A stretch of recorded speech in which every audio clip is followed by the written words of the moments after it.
Hi, good afternoon, class.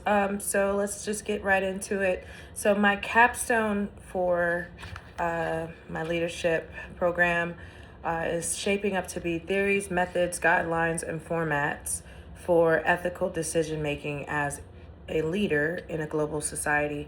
I'm looking forward to doing a conceptual research, integrating the literature and, expressing or kind of divulging what I found through the literature about ethical decision making in a global society.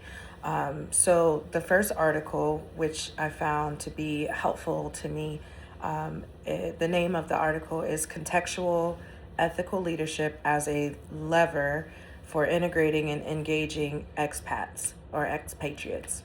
This was written by Genevieve Morin and David Talbot, and it was just published this past January of 2026.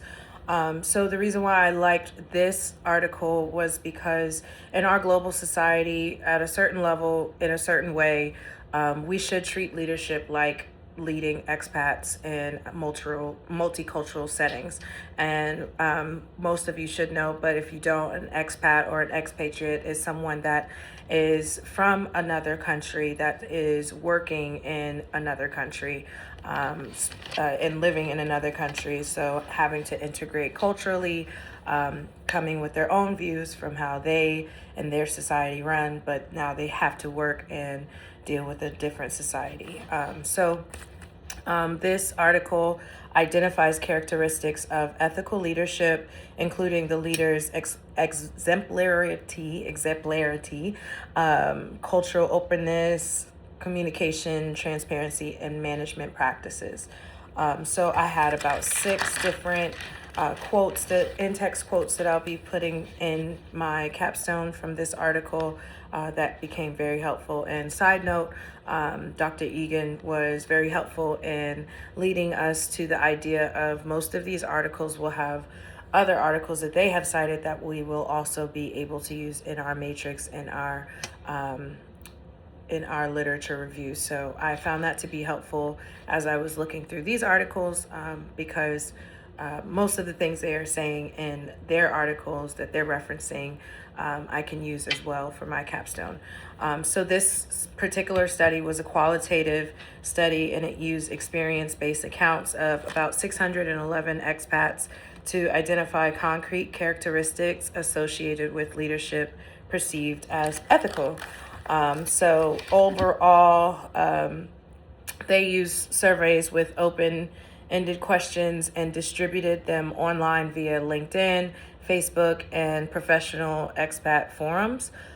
So this enhanced the contextual variation through geographically dispersed participants. I really did appreciate that they didn't just use a pool of people that lived in the continental United States. They kind of searched abroad to see who was working abroad and what kind of input that they could provide.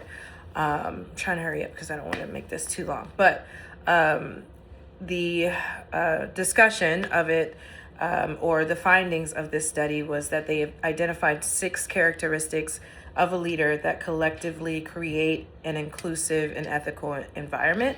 Of the 6 are ethics and fairness, autonomy and empowerment, supportive management practices, communication and transparency, cultural openness, and an exemplary leader.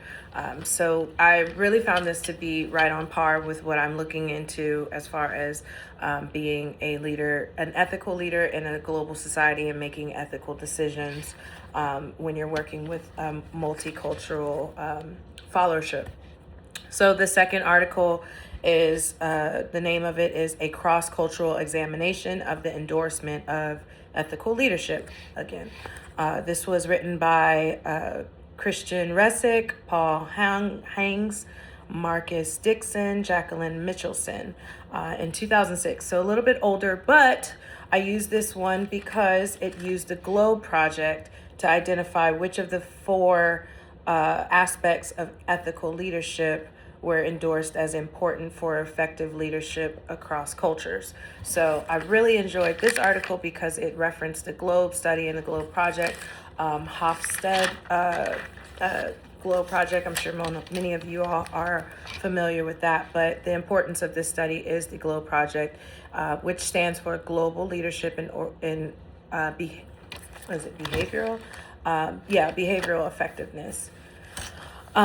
So I have a few different in-text quotes that I've written, but as far as the importance of this article, it suggests that ethical leadership is demonstrated via multiple levels of psychological process. So there's a cognitive component that consists of a leader's values and knowledge, like their integrity, their ethical awareness, communication, or community and people orientation.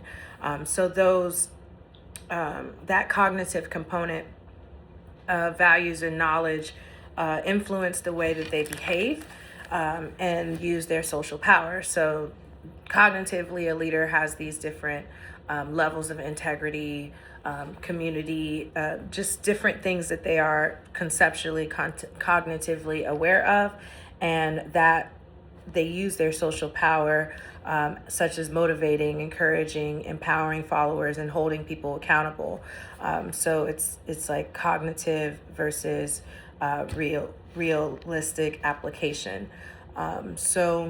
This study the GLOBE study, just to summarize, the GLOBE study was 180 social scientists collected data from 17,000 middle managers from 931 organizations and 62 different societies, across 3 different industries: financial services, food services, and telecommunications. They measured and assessed organizational culture and societal culture. I really like the ending of this article.